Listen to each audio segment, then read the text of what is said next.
try to get started here. And I guess our first little reminder is just if you have a cell phone, if you could just put it to, if you could silence it or put it to vibrate, that would be great. So welcome to the New America Foundation. I'm Lisa Guernsey. I'm the Director of the Early Education Initiative here at the New America Foundation. And we're really pleased to have everyone here today. I have to say, for Friday morning, 9 o'clock, and the word is data systems, this is an impressive crowd of folks. A lot of times people's eyes kind of glaze over when you say that. What we're hoping to do today is to show that this is an integral part of improving experiences and outcomes for young children and then on up through their years in education. And so what we're hoping is we'll bring a little excitement to the concept of data systems today. I wanted to just first note what an incredible opportunity we have here today, because we're bringing together folks who have been working on this issue for a couple of years. It's a fairly new issue, but there's some people who are really on the forefront of a lot of the complexities of this and what needs to happen to make this work for the children and the students in our system. And so I'm hoping that we'll really be able to, in the conversations, the moderated conversations that we have here today, and also in our Q&A at the end, to really maybe start to distill some of what it's going to take at the federal and state and local levels to make this happen. So let me tell you a little bit about how we're going to proceed this morning. Laura Bornfriend, our policy analyst, she's going to present the findings of the issue brief that we are releasing today. And she will be accompanied by our program associate, Maggie Severns, who's co-author of the brief. So then after that, they'll sit down, and we also are going to, at that point, have Elizabeth Laird and Jennifer Stedrum come up and release and talk about their findings and some new reports that they've been putting out over the past couple of weeks and within the past month or so. They will sit down, and then we'll have our next kind of panel of experts come up, and they'll be a little bit more conversational, and we're just going to talk through some of what they've been seeing in their own work in this area. And then I will moderate a couple of questions, and then we'll open it up to everybody here. So before I close, I just want to thank the Foundation for Child Development, the W. Clement and Jesse V. Stone Foundation, and the A.L. Mailman Family Foundation for making this event possible. And thank you very much. Now let me turn it over to Laura. Thanks very much, Laura.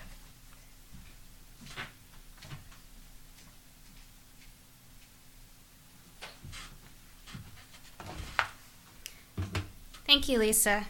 Good morning. I'm thrilled to see so many people joining us here today for this important discussion about early childhood data. Our paper, Many Missing Pieces, The Difficult Task of Linking Early Childhood Data and School-Based Data Systems, sheds light on how states are or are not including early childhood data into their K-12 longitudinal data systems. We say many missing pieces because while states have made progress toward collecting and using data on K-12 students in a meaningful way, there has not been the same level of progress with capturing and linking data on students attending the vast array of early childhood programs. And here's what we mean when we talk about early childhood programs. Stakeholders need information on children enrolled in Head Start, Early Head Start, subsidized childcare, and the other programs that you see listed. Data on students in state-funded pre-K programs, which are usually what states have been most likely to grab thus far, are not enough to provide an accurate picture of how states are really serving young children. And what about information on students attending child care centers and preschools where parents pay tuition? In many states, they serve the majority of children under 5 and perhaps should have the option to incorporate individual student information into state longitudinal data systems, particularly for their children that are attending or moving on to public schools. So until recently, the need for early childhood data has not generated much urgency, but the federal government has recognized that it's an important one and has supported states' efforts to link early childhood data through several funding opportunities. Over the past 5 years, through its statewide longitudinal data system grant program, the Department of Education has invested about roughly $515 million to help states develop and improve their longitudinal data systems. In the most recent competition, 20 states shared $250 million, which was made possible through stimulus funds. And one of the requirements of this latest round of funding was that states link early childhood to post-secondary systems. The State Stabilization Fund increased data system funding opportunities because it included them as a priority, specifying that states should establish and use pre-K through college and career data systems to track progress and foster continuous improvement. The Race to the Top and I3 competitions, winners were recently announced for those, also included data systems as a priority. And at the U.S. Department of Health and Human Services, the coordination of data is one of its priorities for state-level early childhood advisory councils, and these councils will receive new funding this fall. So this map illustrates where federal investments so far as the Longitudinal Data System Grant Program have been made. When it comes to state systems, in all, 41 states and the District of Columbia have received at least one SLDS grant.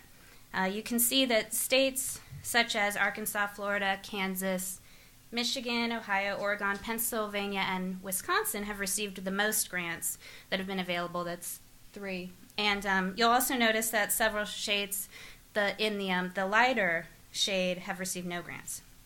Now I'd like to ask my colleague Maggie Severance to share details on what some of these winners of the most recent round plan to do with their money.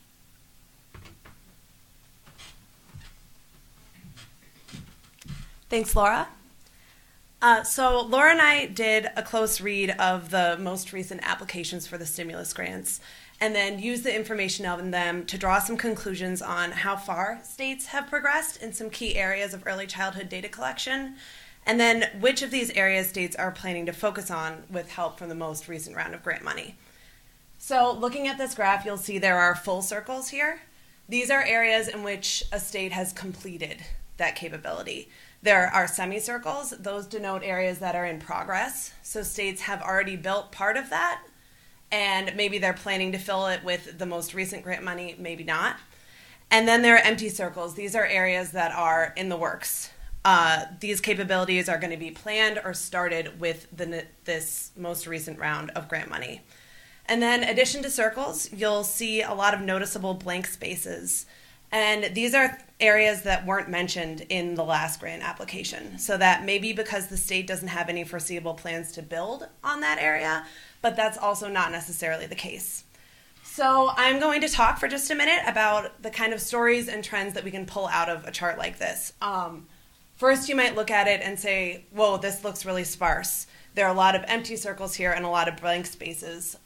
Chances are it would look really different if we included areas where states were collecting aggregate information. But to us, aggregate information isn't the goal of these SLDS systems.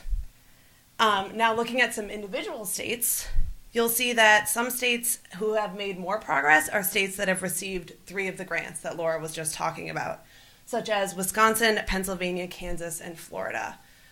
Other states that have received 3 of the longitudinal data systems grants, such as Ohio and Oregon, haven't made as much progress.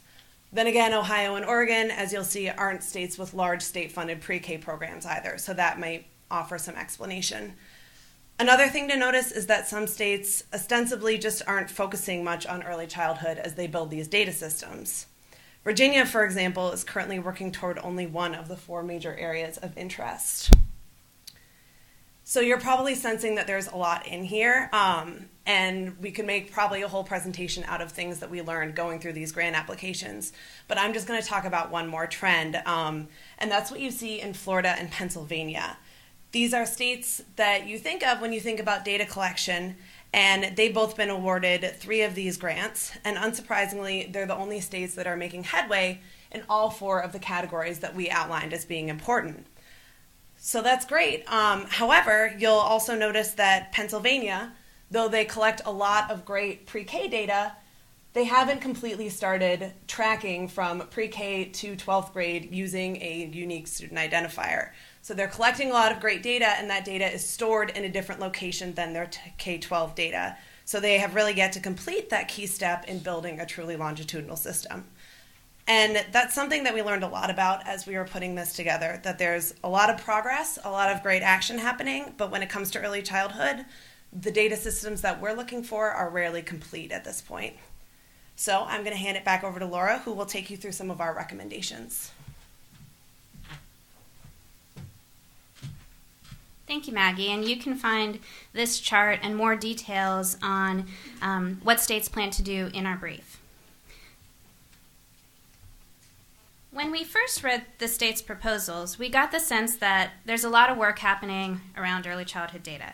As Maggie highlighted, proposals mention things like integrating data on individual children participating in pre-K programs, assigning students with unique IDs, including data from developmental screenings, assigning pre-K to 12 teachers with unique IDs, creating interagency agreements to share data better and to track site information for Head Start, and the list goes on. But as we looked closer, we found that there were still many holes, and major policy questions at the state and local level could be answered with more complete, as Maggie said, early childhood longitudinal data. Do teachers know how ready the students in their classroom are for kindergarten? Which types of early childhood programs work, which don't, and for whom? How important is it for pre-K teachers and child care providers to have post-secondary degrees? And when it comes to early childhood, where should districts and states really be making their investments? Too frequently, these questions and others go unanswered.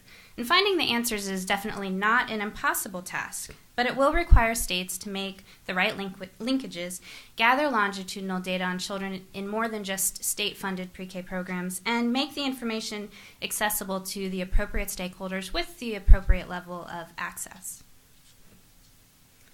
So what's impeding states' ability to collect and integrate early childhood data? In a survey conducted by the Data Quality Campaign and in our own analysis, we identified several challenges. Lack of coordination is one. Early childhood programs are not all housed in the state's departments of education, which means that information that a longitudinal system could capture is spread out across several different agencies. Recently we've heard a lot of talk about the need to break down silos, particularly from Secretary Duncan and Secretary Sebelius. And the U.S. Departments of Education and Health and Human Services are attempting to model interagency collaboration. And this is what needs to happen at the state levels as well. There's also the challenge of incompatible systems, meaning a data system in one agency might not necessarily be able to share data or share information with a data system in another agency. This could also be true for school districts. If a district system does not share common data standards and definitions with the state's data system. And what about when students move between districts? If two districts don't have compatible systems, what happens to data about a student who is transferring? And in just about any discussion of improving education systems, we hear about resources as a challenge. In addition to making investments to develop, implement, and maintain longitudinal data systems, we would say that states also need to make investments in professional development and training for principals and teachers who would be expected to use these data to inform their instruction and make school-level program and staffing decisions. To what extent this is being done already, we're not sure. We didn't really delve into that piece, but think it's an important one and worth further exploration. And of course, protecting privacy is another huge piece, one that can be really confusing. It was for us. When you consider that the federal government has education-related privacy laws, FERPA, as do each state and other non-education agencies, it seems a little daunting. But it's not. But let me give you a quick example. Head Start does not have a privacy policy, except to say that Head Start programs cannot share data on individual students without written parental consent. The guidance, however, is silent on state longitudinal data systems. In the brief, we offer recommendations for federal and state policymakers, and I'm just going to highlight a few of them right now. The federal government should include data system development among the priorities for the soon-to-be developed or created Interagency Policy Board between the Department of Education and Health and Human Services. This new board should explore how to improve system coordination between federally funded early childhood programs and states so that state longitudinal data systems include a fuller picture of children's early childhood education experiences. And the states should Provide timely information to pre-K teachers and principals on individual students and their academic backgrounds so that instruction can be tailored to their needs. States should develop guidelines and professional development programs on the responsible use of and security of data to ensure the privacy of student information. They should collect student-level information where permitted on children enrolled in the full array, as we said, of federal and state programs. And states should collect information about early childhood educators' credentials and their participation in professional development to help identify, what support is needed. And you can find the full list of recommendations in our brief. Clearly, we are in the early stages of integrating early childhood data into state longitudinal data systems. We recognize that doing this well will take an enormous amount of coordination, collaboration, and consultation with privacy and data experts. But we feel it's the only way to meet the demands for quality data that stakeholders need. And, that's teachers, principals, researchers, policymakers, and parents. And thank you for your attention, and I look forward to your questions.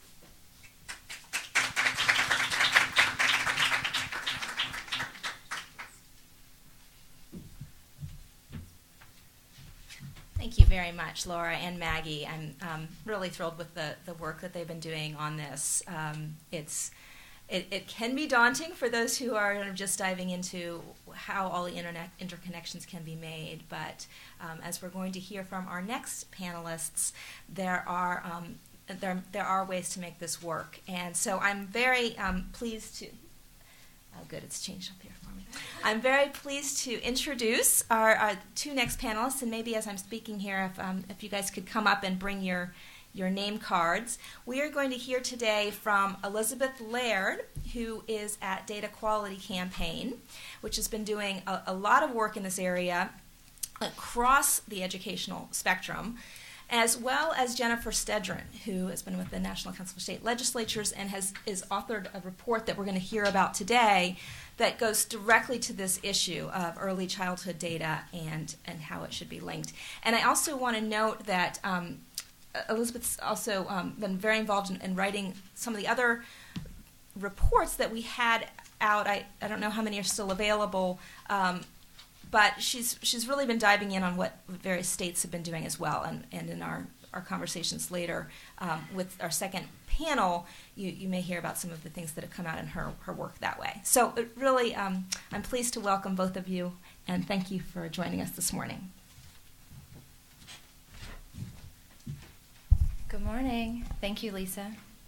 So as she said, I'm Elizabeth Laird with the Data Quality Campaign, and what Laura and Maggie did a great job of this morning was really sort of setting the stage and providing an overview of what the current landscape of early childhood data systems are and their ability to link with K-12. And what I want to do is step back a little bit and actually start to outline and paint a picture of what could be and what we at the Early Childhood Data Collaborative are doing to realize that. So the Early Childhood Data Collaborative is a partnership of the organizations that you see in front of you, with the idea that data on their own are not a particularly cool topic. It's nothing that policymakers are talking about on their own, but it's really part of larger reform efforts. And so the first thing that we did at DQC when we wanted to explore looking at how you put the P and P20 longitudinal data systems was go out and find those partners who are the experts and who represent the constituents who we really want to use the information, which is state policymakers. So you see the National Governors Association, the National Conference of State Legislatures, with whom Jennifer is representing today, as well as the Council of Chief State School Officers, are key partners in this effort with the idea that at DQC we know campaigns and we know data, but it really needs to be driven by the policymakers and by the needs of the early childhood field.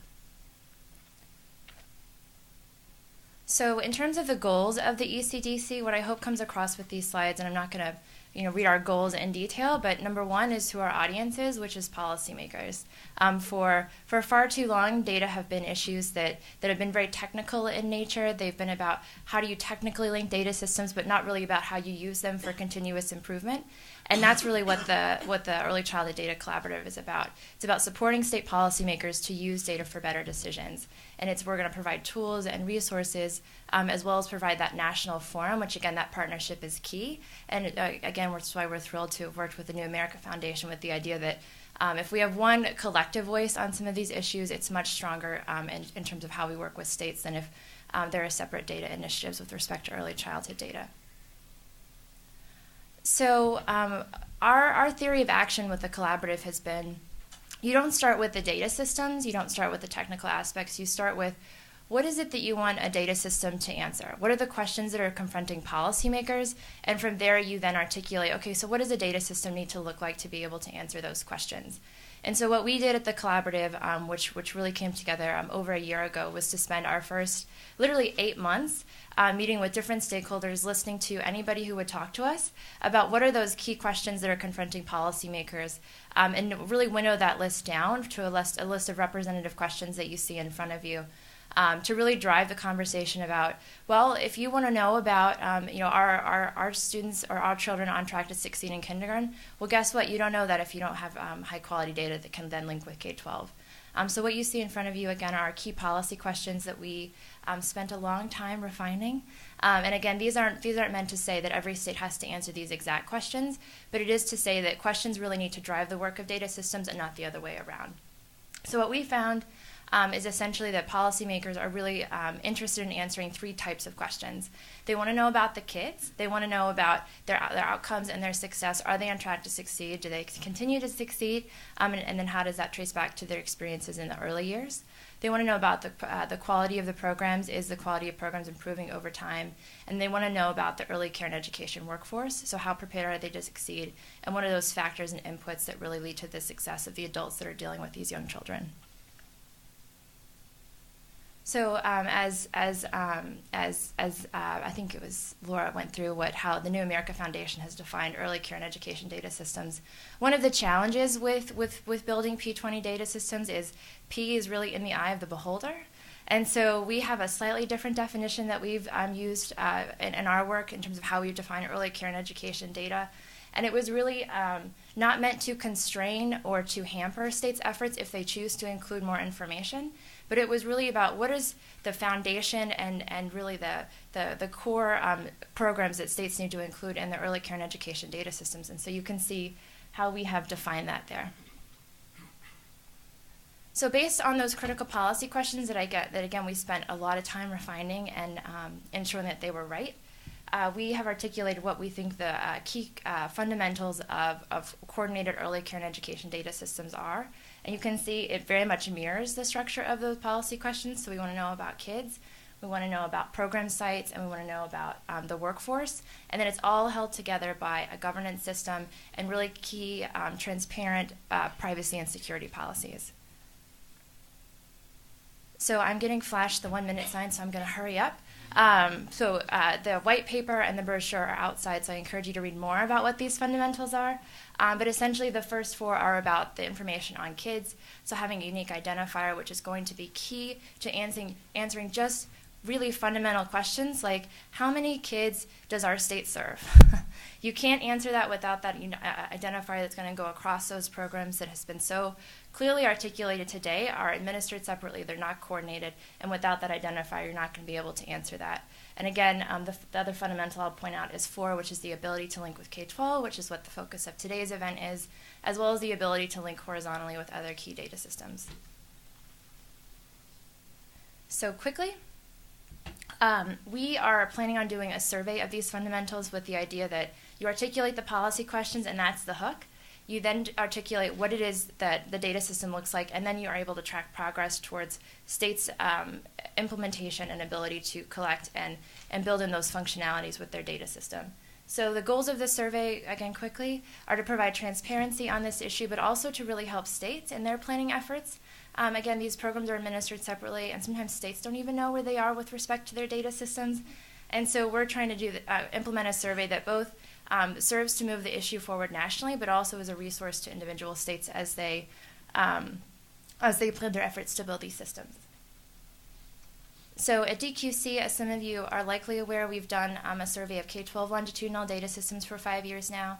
And I show this to you to show the progress that is possible, that when the campaign launched in 2005, no states had all of the 10 elements of a K-12 longitudinal data system. You can see that in 2009, states have made a lot of progress, and we hope and expect that the same thing will happen in early care and education data systems. So the timeline is we are currently piloting this survey and are working with some of the folks in this room to do so, to really refine the instrument and ensure that it really is going to capture and reflect the complexities of the field, but also, again, meet those goals of transparency and being a resource to states. And I think I went over, but thank you.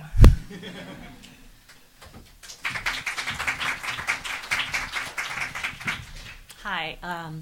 Okay, so I want to talk a little bit about what we found when we were looking at these grantee winners and comparing that actually to the 10 fundamentals established by the ECDC. First of all, I want to give a shout out to some other ECDC members that are in the room. Helene Stebbins with the National Center for Children in Poverty, Albert Watt with Pre-K Now, and I believe Rachel Dema and Amanda with National Governors Association are back there. So this is actually my last day as a member of the collaborative, not because they've kicked me off the island, but because I'm moving on to a new position. So if anyone's been able to make data warm and fuzzy, it is the collaborative. So I hope that you all feel that too. Okay, so again, the 10 fundamentals really come down to sort of 3 buckets of information about children, programs, and the workforce. And then this critical idea of linkages. Who do you link to, whether it's vertically through the education pipeline or horizontally across programs? And then governance and privacy and fundamentals. And the purpose of this work was really to primarily focus on what states were planning around children, programs and workforce, and also the linkages. So some takeaways from our analysis. Not surprisingly, the majority of the states have chosen to start their focus and planning with pre-K programs. That makes a lot of sense, especially for states that have state-funded pre-K. And that states have tended to emphasize in these current plans mostly work around children. So child identifiers, adding children into an already established child identifier, expanding the amount of information they get about demographics and program participation for different early care and education programs. Some work around getting some more developmental information, but then even more work about linking both with K-12 and across programs. Very few states, but a few, are talking about fundamentals 5 through 8. So those are the fundamentals focused on teachers and program sites. And we can talk about those a little bit later, but we also have some great folks with great data systems in the room that will be speaking more about that, I'm sure. And just a caution, so our analysis was about what was written down in these proposals. We know that a lot of states have done some other work, and we know that not everything is in there. So we are really anxious to hear more about these states and what they're doing. And we also know the state advisory councils that are active in almost every state are fast and hard at work on this. So I think things are progressing very quickly, and we look forward to tracking that. Okay, so just a few state examples. Fundamental 1, which is the all-important unique child identifier. Illinois is really staking some ground and saying, we're going to try to assign that unique identifier not just to our preschool children, but to children receiving services from our Birth to 5 block grant. And they're really starting with care centers and home visiting. Fundamental 2, which is demographic and program participation information. Minnesota has plans to take a number of programs that are serving that pre-K population, including Head Start and some child readiness programs and some family support programs, and again, expand what's being counted in those programs and what sorts of information they're getting out of there. Fundamental 3, which is about developmental information. Kansas has numerous assessments and developmental information that they collect on various programs. They're going to try and do a little more integration of that. And then importantly, continue to track, but also put into their analysis what occurs in kindergarten, first and second grade, in particular around reading readiness. So that's information being collected. It just has not been part of the statewide data system. And then Fundamental 4, which is connections up the pipeline from K-12 and beyond, and then horizontally other systems that are serving early childhood programs. I'm pointing to Michigan as a more traditional example. They have a PK-12 system, and they're really working hard to connect that to workforce information and post-secondary information.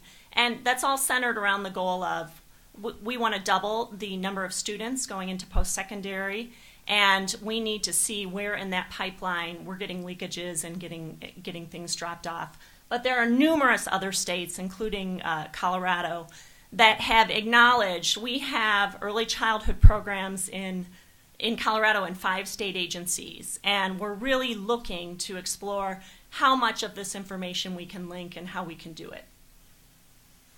Okay, so what do those state plans tell us? And I think there's a couple bottom lines here. States are really in varying degrees of development. I think it is good to acknowledge that some of the states working on this have received earlier longitudinal data systems grants, and that has helped with their development. Some states are really in the planning stages right now of what is our early care and education system going to look like. And I think, as Elizabeth had referenced, are at that point of just collecting information on which databases are out there, how they connect, what data is collected, and how can we possibly start to integrate. States are primarily starting with low-hanging fruit, which really is state-funded pre-K programs. So those states that have had strong programs, in particular Arkansas, are really building off with some pretty good data that links to K-12. Also, some good developmental data. Arkansas also collects some health information, and they're saying we want to take that, we want to expand that to non-school-based pre-K, and also look at some of our other early childhood systems and see how we can perhaps integrate and build on what we already have. States are really indicating intentions to expand their linkages to child care, to health, and federal programs. So many of these plans mention Head Start, and Maine in particular has said we're really going to pilot a program that links our EduCare, our Head Start, and our Early Head Start, and see if we can pull that data together at a child-based level. So I think this is going to be a big issue and something states are thinking very hard about. And then finally, I think Laura talked about the barriers. We found the very same barriers. What federal programs require already, privacy issues, data sharing issues. Oops. Just wanted to list some resources from the Early Childhood Data Collaborative. These can all be found on the Data Quality Campaign website, and I believe the Birth to 5 Policy Alliance website, as well as some other member websites, and then some contact information.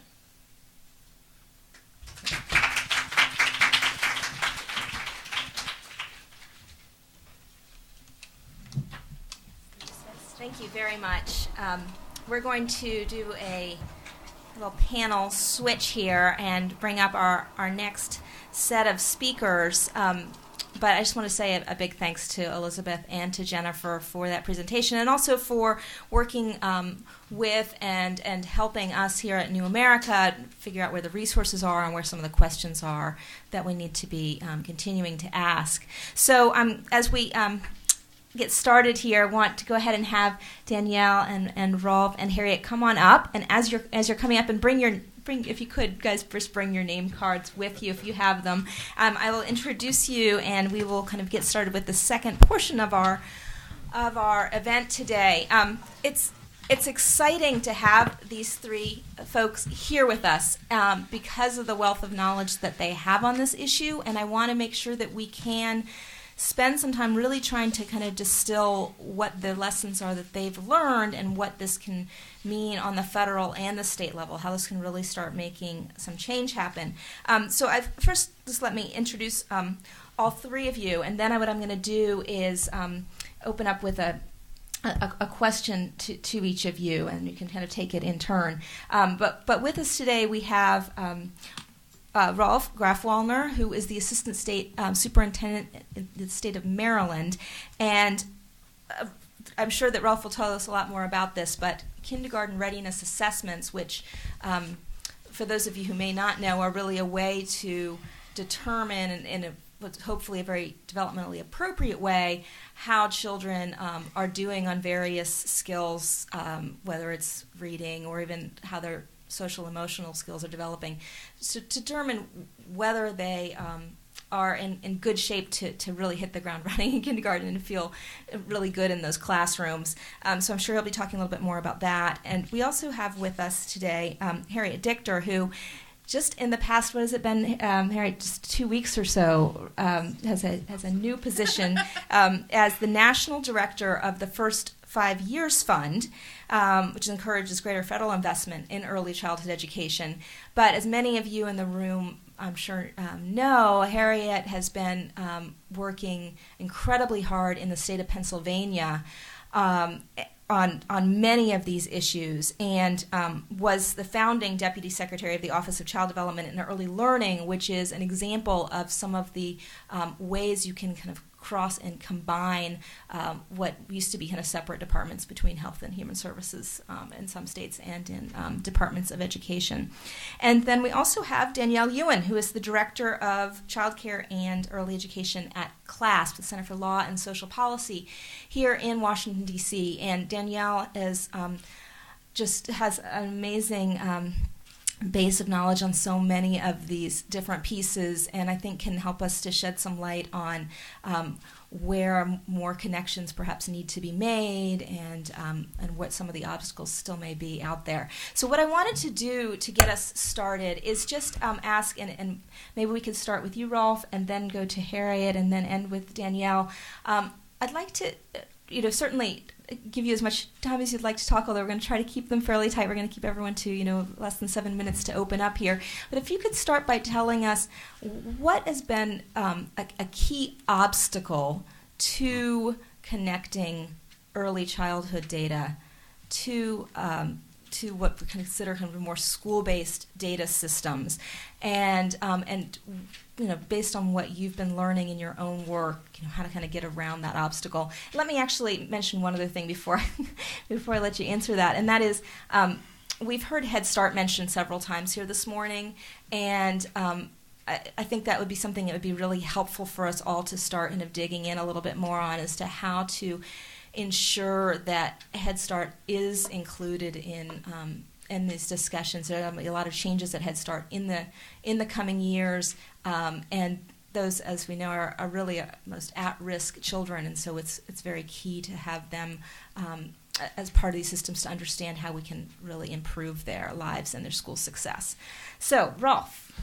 Obstacles. Thank you. Good morning.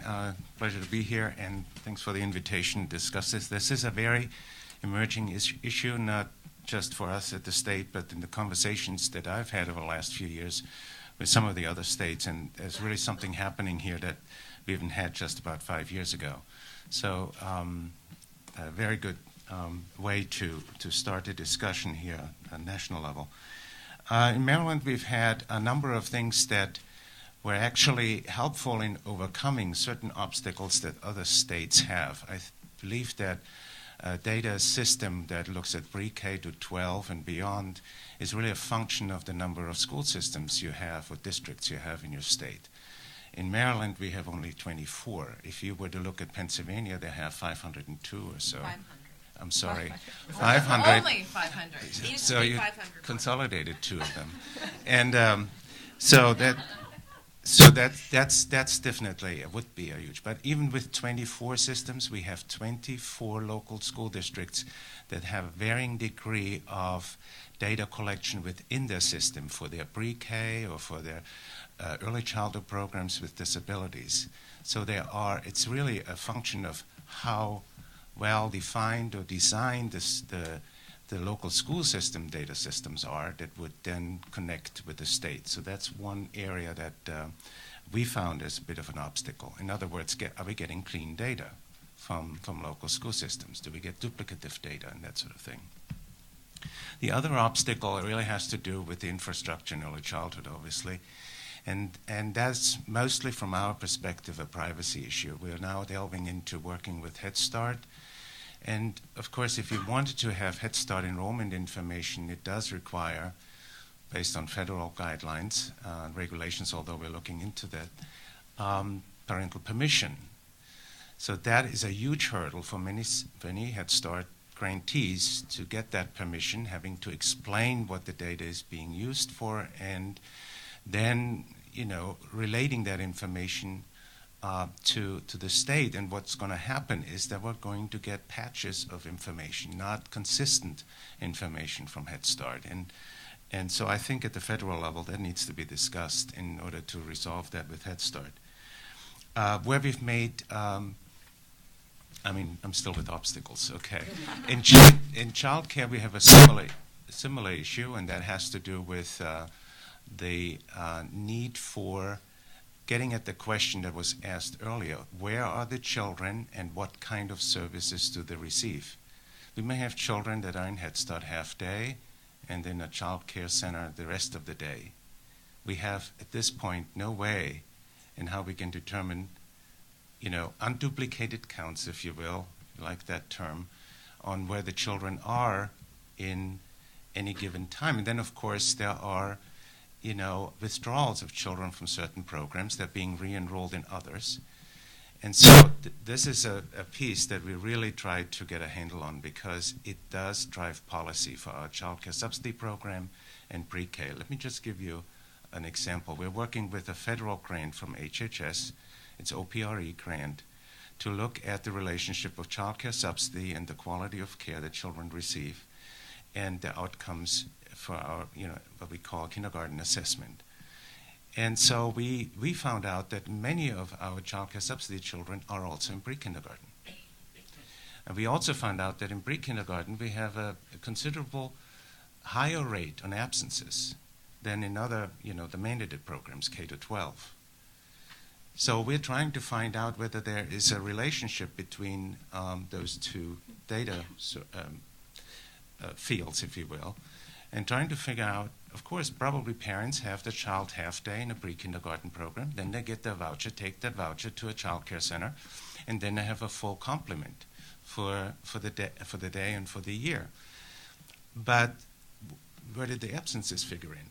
And so we're trying to have to figure out whether a parent is still having the child on the rolls of pre-kindergarten, and but actually in a child care center with a voucher, and there's another child waiting to get into a pre-kindergarten program and can get in because it's still taken. So these are the kinds of things that the data, drilling down into the data sources that we have, is very important and helps us in operating our program, managing them, and then deciding on some policies that would really streamline the services for our families. The other piece for us has been helpful. 10 years ago, the legislature wanted us to establish a benchmark for the skills and behaviors that children bring with them to kindergarten. So we established a kindergarten assessment program within the context of the results-based accountability. And the result area is children entering school ready to learn.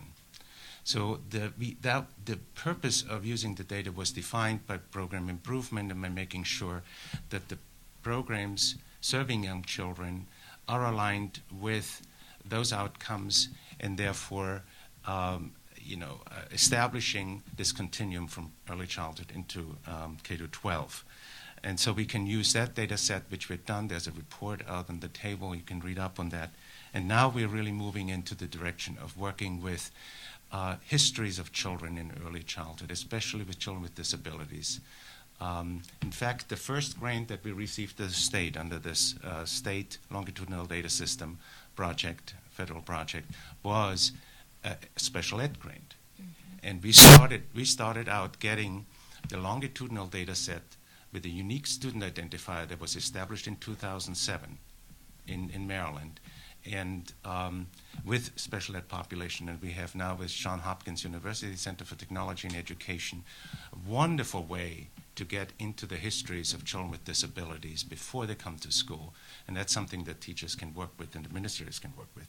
And then lastly, what I wanted to say is that next year, when our high-stakes assessments for third grade is being conducted in March, sometime this time next year, we're going to be able to really have the first longitudinal data set of our incoming kindergartners and then the third grade results in reading and math and science for those children that are still in our school system. So we can then actually establish some trajectories of children as they came into kindergarten and how that has impacted their school success in third grade and continue from there on out. Thank you. And I'm with minute time, right? Great. Harriet. Thank you, Lisa. I hope I can do as good a job as Rolf in sticking within our time frame. I'll do my best. I did want to start by saying I think I will answer Lisa's question. I think these papers are very good, and I do hope that everybody reads them. They ask very stimulating questions. I did want to say in terms of the first paper that one of the programs I do hope people will put into the mix in thinking about what constitutes part of the early learning continuum is our new federally financed efforts under healthcare reform for home visitation. And when you hear me talk about Pennsylvania, I'm going to talk a little bit about Nurse Family Partnership and Parent-Child Home Program, which are the programs there that at least one of them hopefully will be funded with the new healthcare dollars. The second thing I wanted to emphasize here is while there's been a lot of talk today about the importance of the state data longitudinal systems grants, and they are important, it is the belief of everyone in Pennsylvania that Pennsylvania has had 3 of them because we always put early childhood in them, and the people who write them have always said to me in the past that was an asset in getting that money. But as Rolf has already said, that funding stream is insufficient to do this work. So there are multiple funding streams you need, and ultimately we have to have core money that goes into being able to build the underlying early childhood data systems and a legitimacy for that. States who are at the reform edge here are basically taking money from different resources. These competitive special ed grants that Rolf mentioned, because Birth to 3 and 3 to 5 EI demanded that we do child outcomes, so it allowed some additional dollars where states competed to get them.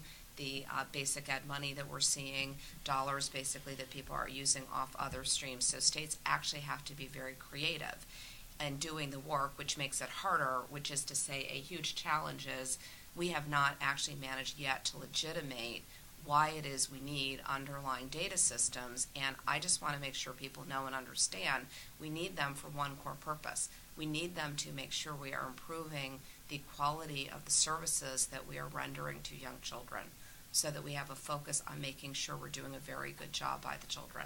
That is why we need them. We don't need them for any abstract reason. So let me say first here that other reasons basically to tackle this work. The key one is because we are about helping the people who deliver the services, the provider service sector, to do a good job and to do a better job. That has to be the framework. You can't just say accountability for accountability's sake. That's very threatening to people. It is for that purpose. Other reasons why we aggressively went after this in Pennsylvania. We wanted to actually have better communication with their families about how their children were doing. Parents want information about their kids. Okay, so this was a way to get from here to there. We wanted to improve the professional development and technical assistance systems to the providers, and we like doing that objectively, not just from qualitative information. We wanted to avoid multiple assessments of children. That is bad for children. Okay, so we're doing this kind of work allows you to do developmentally appropriate assessments and not to have that occurring time after time in program after program, because you all know, and our other speakers has emphasized it, the same child may be in more than one early childhood program, and they might not just be in a single provider offering multiple streams. They might actually be traveling from more than one physical location. Okay, 2 separate concepts there. We need to do this and to be serious about it because actually, and I think people here do know and appreciate this, every state wants to know that its children are doing well. They don't really care about the data from the other states. They care about the data for the children in their communities. Okay, that's important to people. People have already talked about this. We need to plan better programs All right, we need to take the dollars we have because we don't have enough of them, and we want to spend them as wisely as possible to do well by our children and secure access, especially for our at-risk kids. We need to also be about this work because we do have to cohere the early childhood continuum. We have terrific programs. We've built up some, good but inadequately funded funding streams for the programs. They make up a coherent set. This is a strategy to help us get from here to there and to institutionalize some of that understanding. So very briefly, I'm going to try to go through this. The Pennsylvania approach. First, I want to be an outspoken voice for saying, I was so disappointed, I hadn't realized this from Jennifer and Elizabeth's research, that states are only putting in their pre-K programs to try to think about their assessment and their longitudinal database. People who know me know that is not my point of view. All of the early childhood programs are early learning programs. We shouldn't be privileging one program over another. So the Pennsylvania approach was all of the programs within the Office of Child Development and Early Learning.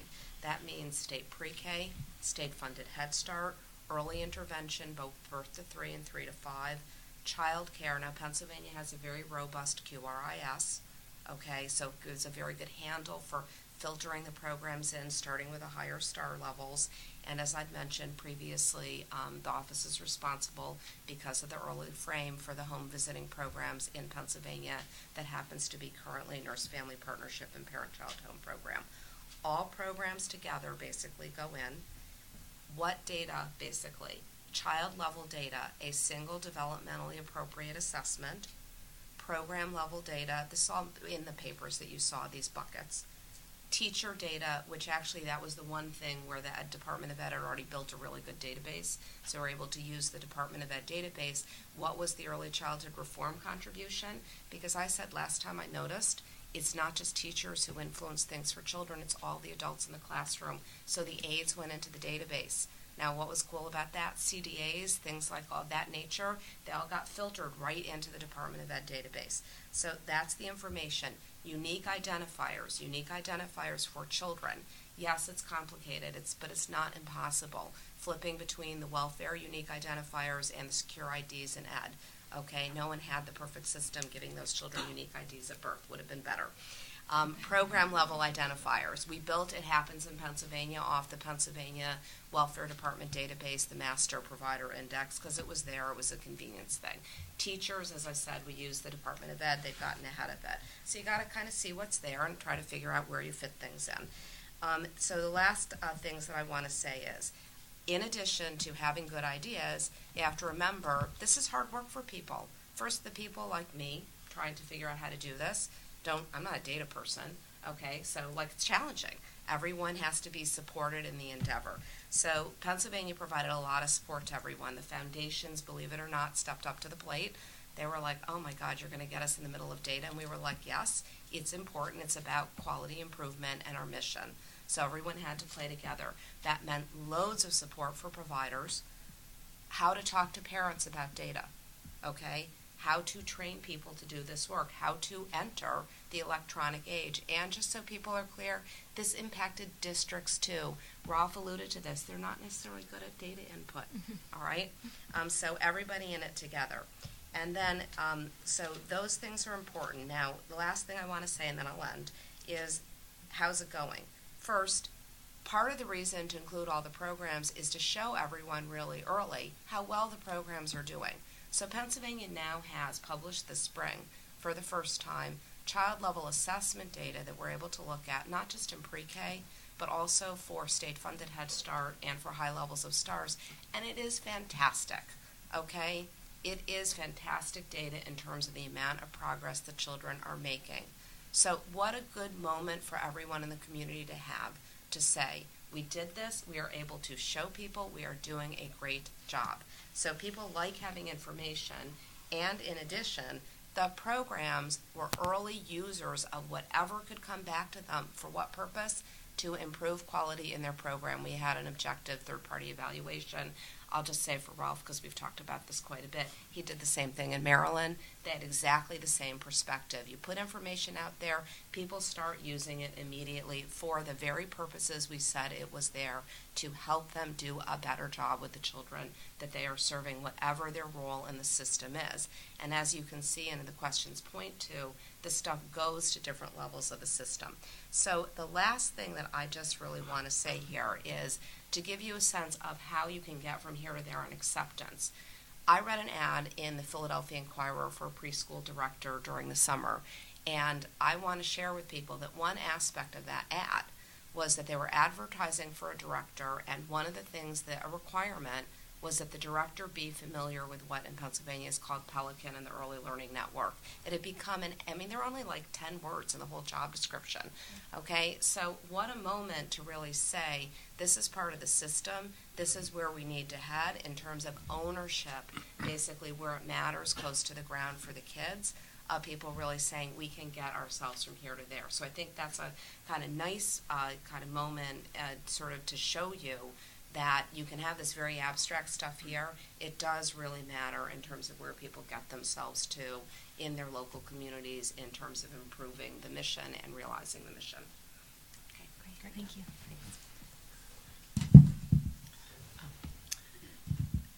It's an honor to sit on this panel between these two people that have been the leaders across the country in setting up data systems. When Lisa introduced me, she said I was an expert in thinking about things, which is code for doesn't actually do anything. Just so you know, these are the people that do, I think. So take it with a grain of salt.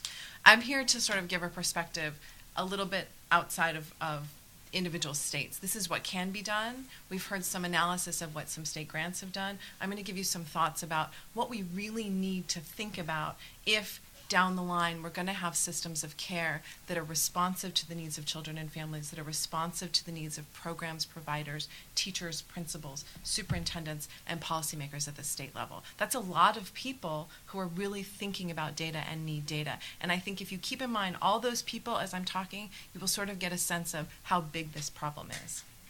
So Lisa started by asking us to talk about obstacles. In early childhood, we never have obstacles. We have solutions that are just looking for their problem. So we don't have obstacles. We overcome everything. I want to start by pointing out that data, which is a word we've heard a lot thrown about, is not a homogeneous thing. When we all talk about state longitudinal data systems, when we talk about early childhood, when we talk about subsidy even, every one of you may have a different idea from what's going on across the country in states. The subsidy program in Pennsylvania looks very different from the subsidy program in Maryland. The subsidy program in Michigan looks very different from the subsidy program in California. We can look to states as leaders, but we have to understand that they have different things that they have on their plates and on their tables. And when we're helping states build those systems, we have to make sure we're taking all of that into account. We also have to make sure that when we use the word data in these contexts, and because this is largely coming out of a K-12 frame, that we don't solely use a K-12 frame. That is, data should not be collected simply to follow the cognitive development of our children. I don't so much care whether my infant can yet identify 10 words. I care if my infant progresses along the continuum of healthy development. If that means that my 14-month-old is just starting to walk, as long as I know that's appropriate, that's good. If somebody's going to say that your 14-month-old walking means that down the line he's not going to be able to read, that's going to be a problem for me as a parent. Now what that means is that we need to think about our data in ways that cross different perspectives. We have to make sure we have health information as the beginning of what we're talking about in early childhood. Is every child getting appropriately screened for developmental delays? Is every child getting access to immunizations? Does every child have a medical home? How many of those things are in the K-12 system? Anyone? Sure. I know, but you're wonderful. Remember, they're the leaders. But these are the things that we have to have on the table. We also have to remember when we're thinking about data, not only is it not homogeneous, but that different lenses give us different measures. If I come in wanting to know whether children can read, I'm going to look at a series of things around literacy. Even those, though, can be about health. Learning to read means being able to follow a book, means being able to see the teacher. Have those children been screened for any visual delays? It means being able to hear the teacher read the book. Have those children been screened for hearing delays? It means, to go back to the 1960s, that those children aren't hungry. Are they getting adequate food and nutrition? These are the things we need to make sure are part of our data systems. And lots of different efforts are already going on. we have lots of publicly available data that needs to be mined to understand what's going on with communities and with children. And some of those data sets are not available at the child level, and we have to say that that's okay. If we know about an individual community, that, for instance, there is only one health clinic, no pediatricians, and no pediatric dental facilities available, we know we have a problem in that community related to development, related to cognitive development, related to social emotional health, and we need to target resources into those communities. That's a way to use data to make sure we're getting better outcomes for kids that isn't about, did Rolf see a doctor this month? Didn't? My goodness. So quality early childhood programs, which is where a lot of this data is going to be collected, already collect data to understand how children are progressing from birth or entry in the program onward.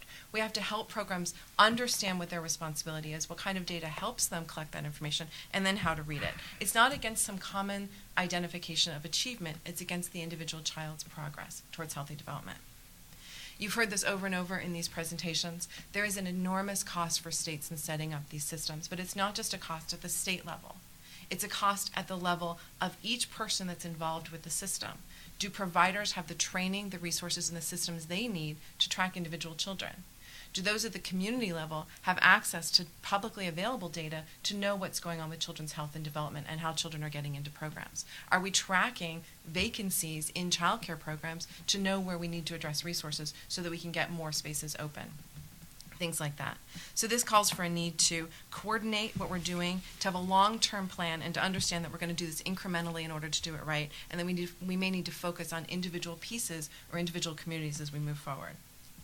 We need to give teachers, parents, providers, policymakers the data they need and manage their expectations about what they're getting back out.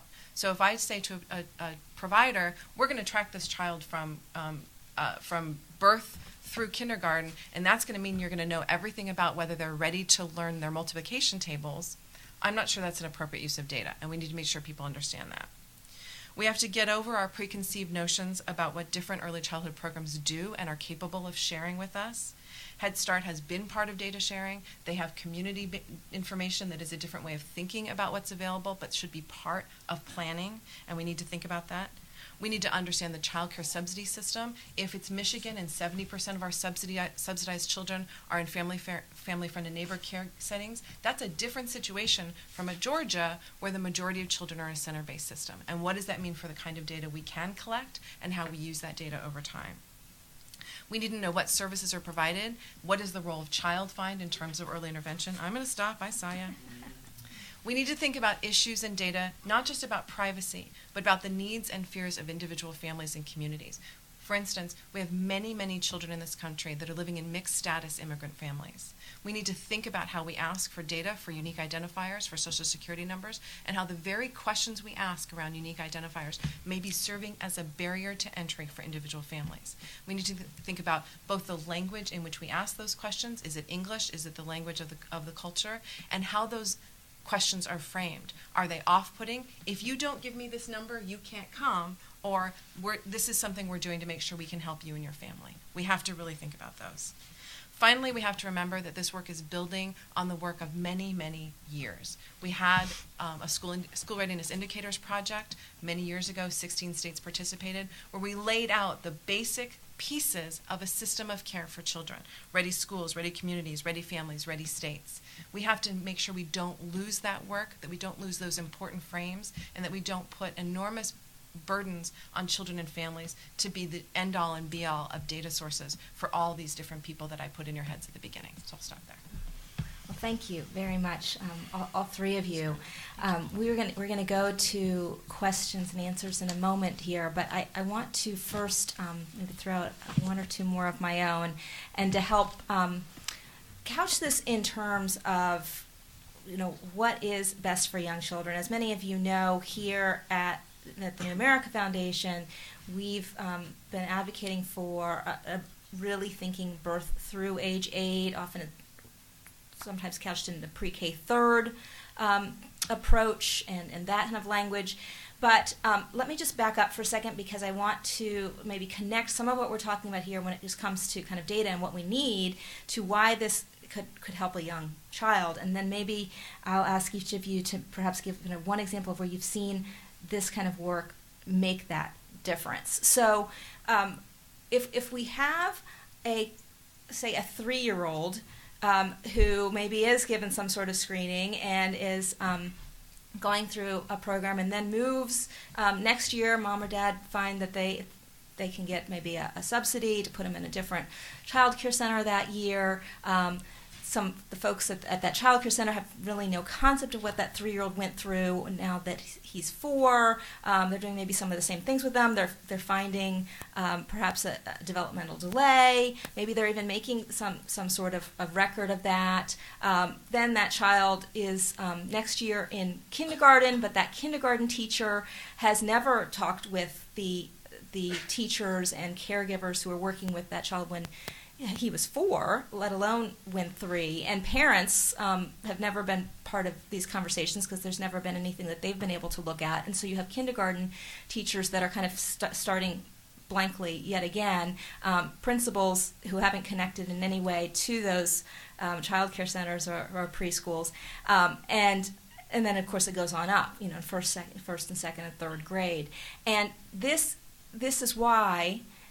When all of this is disjointed and nobody is working from any kind of common data to look at on where that child is at that moment, without that child is just constantly either going to be falling through the cracks or experiencing a lot of kind of redundant teaching or redundant assessment. And so, this is, I just wanted to kind of bring it back down to what the individual child may be experiencing and how data might be able to, better use of data might be able to really improve that and create a much more cohesive system. So, and we can make this kind of really quick, but if each of you could just think back to something you've seen in your own state, or perhaps Danielle, you've seen in traveling to other states, where you saw, oh gosh, because of the data, this teacher was able to do X, or this school district was able to do Y. And let's see, who wants to go first on that one? I'm happy to start. Yeah. So we do a lot of research around how school districts are using their Title I funds to promote high-quality early childhood programs. And one of the most intriguing things that I've ever seen is in Appleton, Wisconsin, where all of the different parts of the early childhood community and the school community, so home visitors, child care providers, Head Start, Early Head Start, literacy folks, came together in a planning session, and everybody put money on the table to improve the quality of care from children birth through school entry. And they did that by using data. They did it by saying, okay, we know where many of the infants are. Let's make sure that that's as strong as can be. We know where our literacy efforts are going and where they're not going, so let's put money on the table to expand the opportunity for literacy training to go into child care settings where infants, toddlers, and preschoolers already are. They said, we have teachers with bachelor's degrees in the school system. Can we do cross-professional development so that our early child teachers are talking about child development with our K first second teachers, and our K first second teachers are talking about the curriculum they're using with the teachers in the early child community. That took data on demographics, where the children are, understanding how the resources were being used and where the most effective use of those resources were, and then tracking the dollars, literally the individual dollars, and knowing which programs they were going to and who controlled them so they could make different uses. And what they have now is a system of care from birth through school entry where the most vulnerable children have these incredible opportunities. They have these incredibly trained providers working with them. They have all these wonderful books and other materials. They have constant communication about how children are doing and the transition points that Lisa just talked about. So they have done some of that work using these kinds of data sets. Excellent. That's great. Yeah, go ahead, Rob. Yeah, I just want to say that there are 2 levels that I see, at least, or maybe 3. But the one that you were speaking to, Lisa, is the child level information. Any provider, any parent, and others that work with young children, the use of that data is really meant to really support the child's development, growth, early learning, as the child transitions, say, from one system to the next, from one program to the next.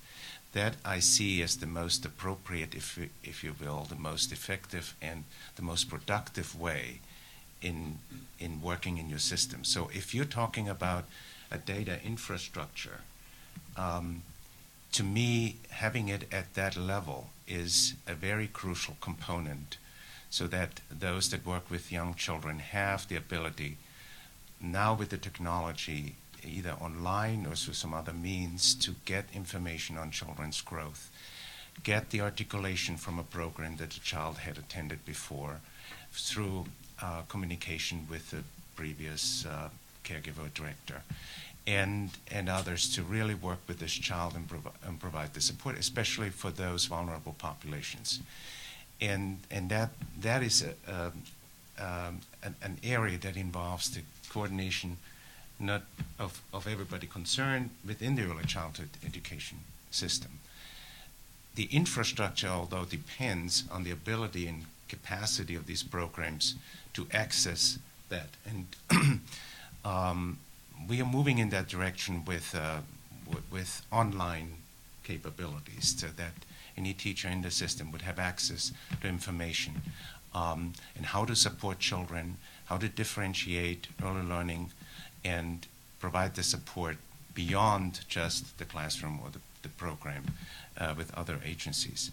But I think this is a long haul, so in that respect, it's and then the program-related data use of avoiding duplication of funding, having effective programs in place, using a program improvement process so that you really know that not only the children are progressing, but your program is becoming more effective. And so that's something that data, ought to be part of the data system. So if those two components are met, I think we have probably done great contribution to the system. And I know that in Race to the Top, a number of states are looking at the same issue for K-12 and how to support the children, that it's no longer an accountability system with AYPs and other that kind of nomenclature that really puts certain schools in certain categories, but that the issue is really the student and the growth of the student and the support from grade to grade. And that matriculation is and success in school is really the focus of school reform, and in early childhood education, it should be the similar focus.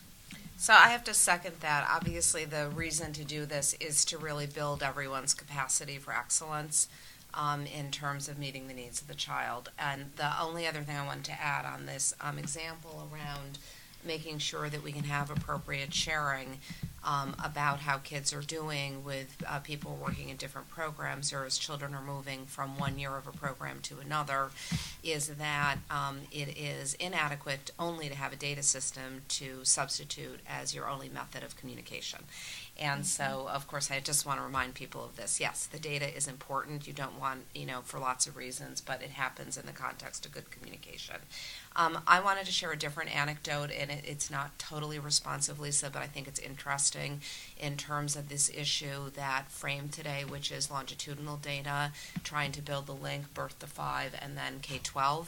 Basically understanding, we have all this local control stuff and different kinds of issues in K-12 and a myriad of kind of organizational structures in early childhood. But I did want to share a very interesting perspective on something that I'd like to see happen more, which is the birth to 5 community informing how the K-12 people are going after looking at early childhood progress reporting for kids in K-12. So Pennsylvania has, as people may know, very large state, lots of rural communities, okay?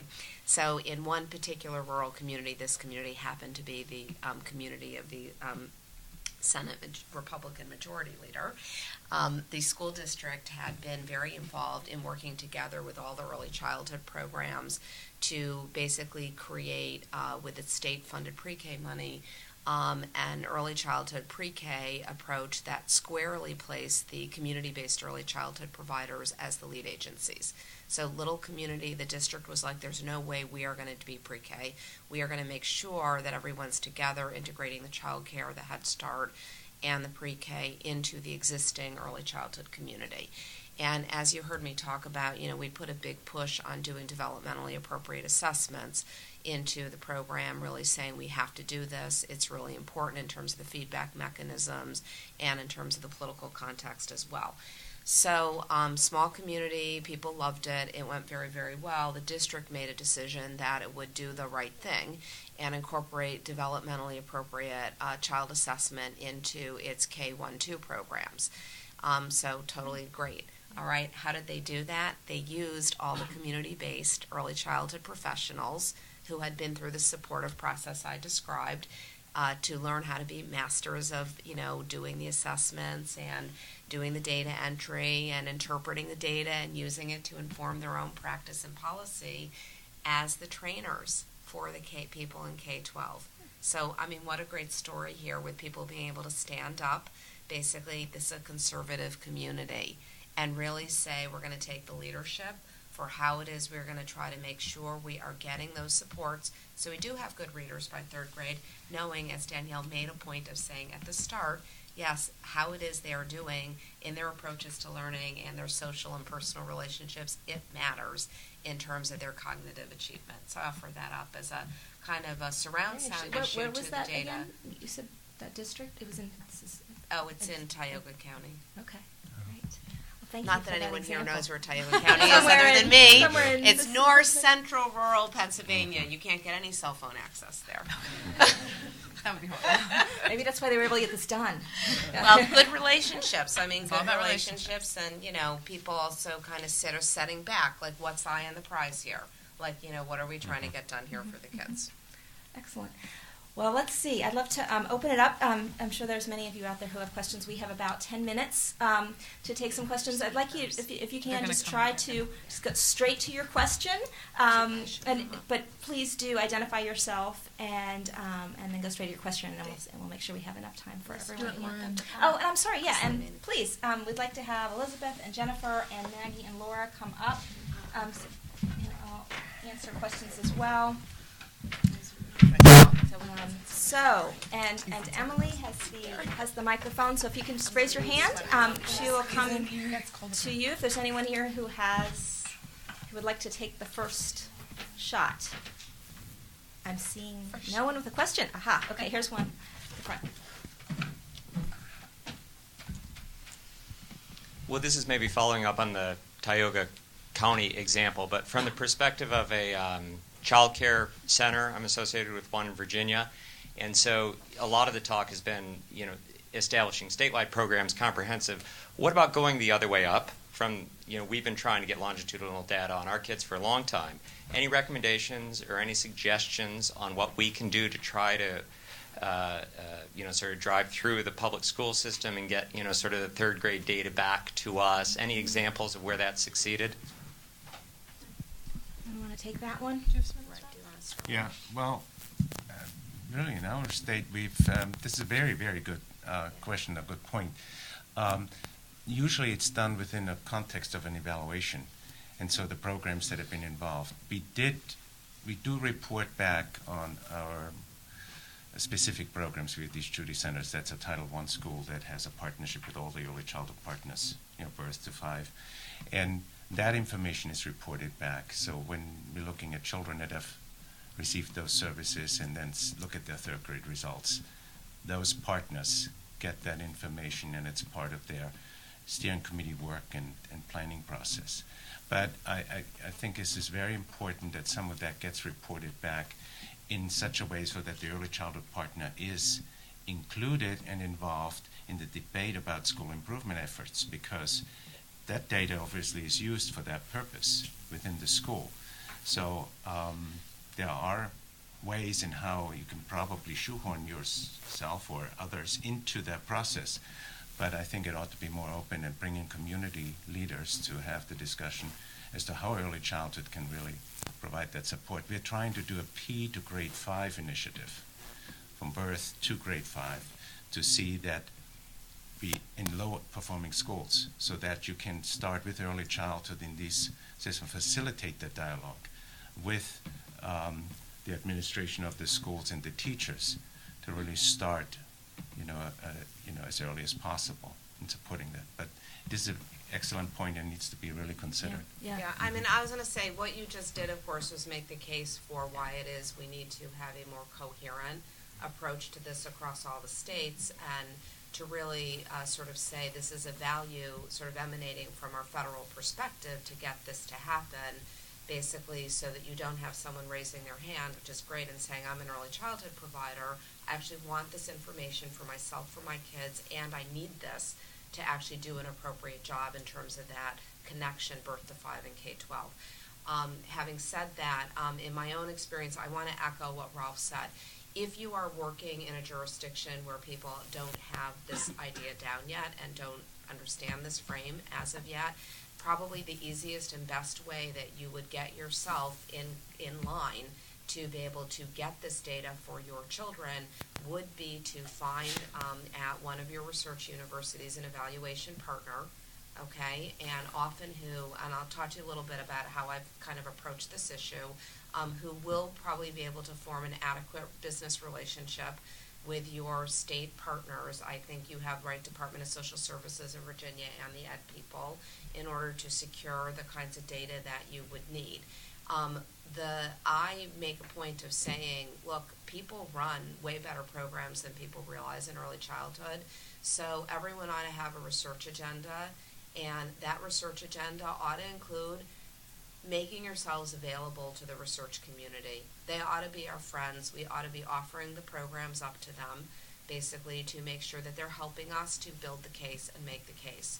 So that's probably short of, if there really is no state interest yet at this point in building the data systems and doing this, that's probably how I'd go at it from an individual level, is first with someone who would have credibility, okay, for you around how they'd manage, manipulate, and appropriately process the data and would be a good partner for you.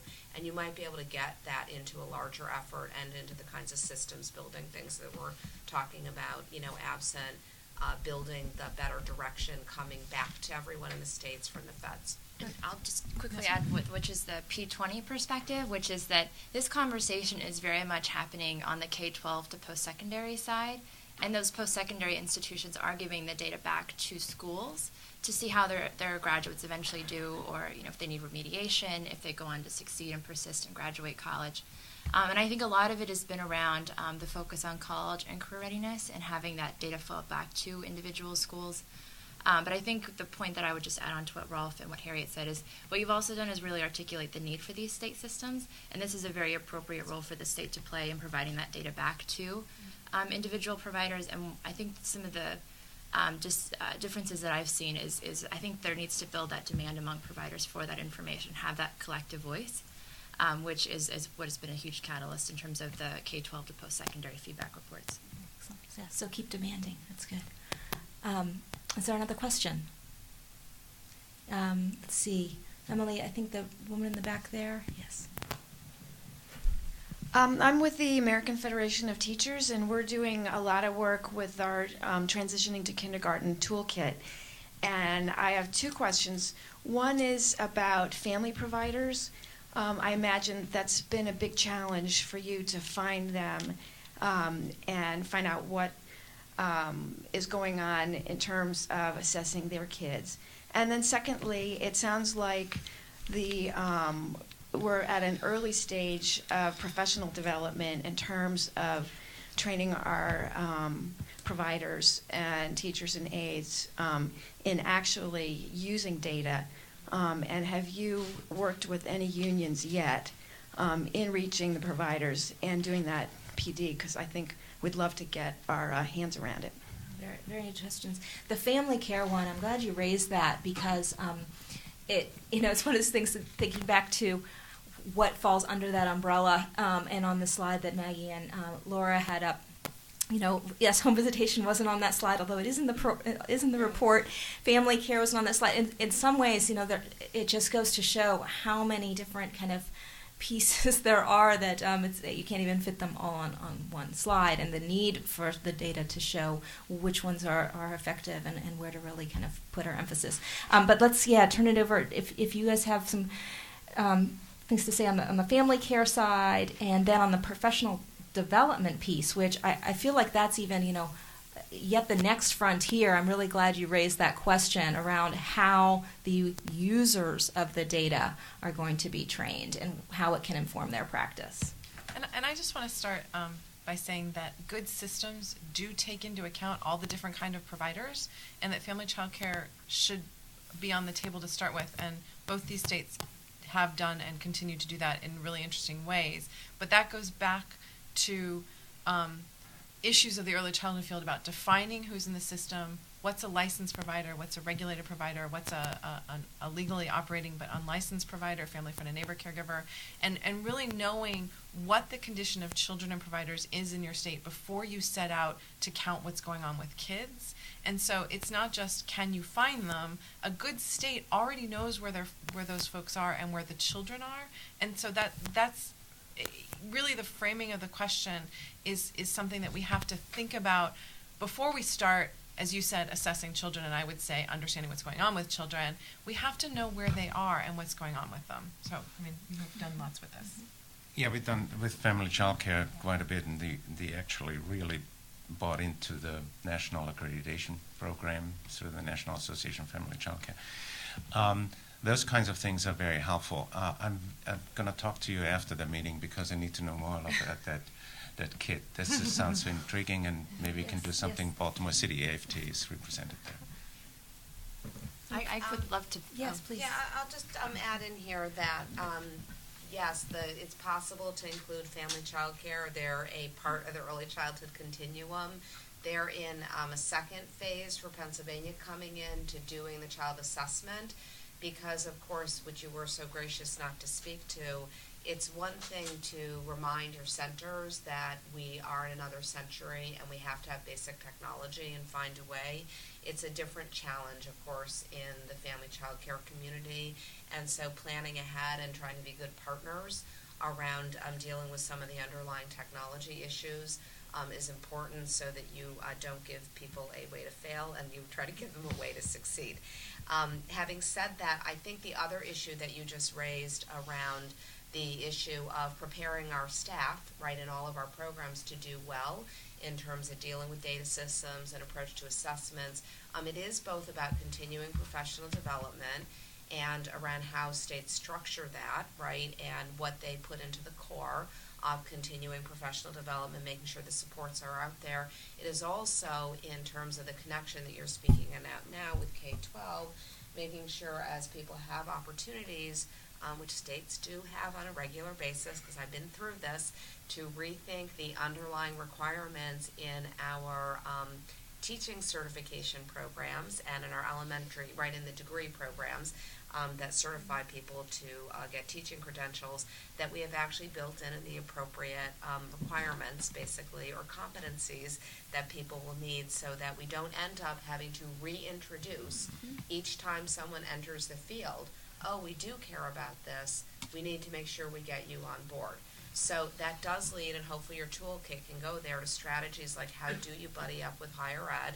How is it that higher ed is taking the approaches that the state is using to assessment and accountability and child, progress reporting and all of that, and they're incorporating the teaching, whether it's into CDA, it's into AA or BA, right? Whatever it is that we're putting out there, that we get everybody who's doing that on board. I'd also be thrilled to hear more about your toolkit too, so I'll talk to you with Ralph afterwards.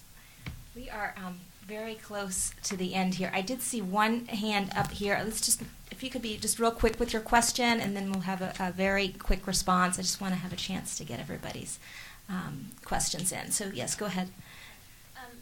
I had a question about collecting information on the workforce, and I know that many states have registries. So how have registries been aligned with these, and similarly, are there challenges in getting information about the workforce? So it's really all the same, okay, when you think about it, what we're talking about, right? Because all the pieces, what's the core principle you want to have? All the pieces have to fit together. And because we don't have enough public money in our system, right, every dollar we spend, we want to spend as wisely as possible. So it's really a question then of figuring out, I gave the example around the repository, right, in Pennsylvania, using the Department of Ed, had started doing this good work, actually to do the professional identifier for certified teachers. And they had some good ideas about the information. We had ideas from our stuff. And so everybody had to be a little flexible. And we said, okay, we're going to bring you some novel stuff here. Like we want our non-degree teachers in the mix. Okay, we want all this stuff here. It's a bigger vision. But what I would say is you probably, if you end up in a place where registry is here and the rest of the system is here, yes, you probably don't want to be in that place. You want to get the stuff as coherent as possible because it's all heading in the same direction and none of it is going to be as well supported in terms of the public sector investment as you want it to get to. And so it does sometimes mean, and you all know because we have a good governance structure in Pennsylvania, right, where we worked across and we got the single early childhood piece and the two agencies together, you still have to have these partnerships that will, in fact, cross jurisdictional lines. And people have to get adept at basically figuring out how to make that work, right, so that you don't end up with someone not getting enough of what they needed when they kind of have to give control to someone else in the system. I think that, yeah, Jennifer, did you want to say something? Sure, yeah, I just wanted to add that one of the partners in the Early Childhood Data Collaborative is the Berkeley Center for Study of Child Care Employment. And that partner has been thinking very hard about these registries and reminding us of these registries and how to connect. So there might be some more information at that center, but it's definitely something, I think when the survey is piloted and then released, we'll learn a lot more about how those registries are connecting. Right. And to Harriet's point, too, about not having it be a separate data system, one of the things that we'll ask on the survey is its ability to connect to individual kids as well as to individual program sites. Yeah, it could be something said about the licensing functions. Of course, in our state, we have the staff qualifications all listed as part of the licensing process. Since it's part of the same agency and consolidated, we can get that information. Then related to our credentialing system, so these are the folks that come in that go through a career ladder. And so what we have to do is really establish the pathways and how you can get moving up the credentialing, up the pathway, and then eventually moving into a degree or certification. And so these are the parts where you can bring higher education to the table to work on alternative pathways to certification that might start at the very low end for some folks coming in with training hours. So that's something that data could be established and starting with the licensing function and working that in so you can know what kind of qualifications you have among the providers working. But of course, part of that registry is not just tracking what credentials providers have, but what kind of compensation and benefits they have so that they stay in the field. And that has to be part of the system. You can't just say, "Oh, we know who you are and what you have. Bye-bye." Well, and I want to underscore how important that is because in all of this, this issue, because we are financing the underlying programs across all of this, they have different levels of financing. And so some are going to be better financed than others, and we have to have that information and know and understand that as we're looking at the impact on the children. Okay? Because that's just so critical to understand what we put into the mix. So I've got to really underscore the teacher level and the overall standard that you've created for the program and the overall amount of dollars you got to that program to serve the children, crucial. And I was just going to add, too, if our partners at the center were here, they would also say it's about the teachers, but it's also the professional development opportunities available to them. Yeah. Oh, excellent. So there is a lot of work to do, obviously, but I think what's really exciting, and just to kind of put a period on the event today, but hopefully it's a comma since we're going to be continuing to talk about this, is that now it's about implementation. We really do have a lot of different people coming together that really seem to all want the same thing, which is to better understand how children are doing and what we can do to help them all the way through their learning experiences. So let me give everyone here a really big thank you and round of applause. Please join me in that.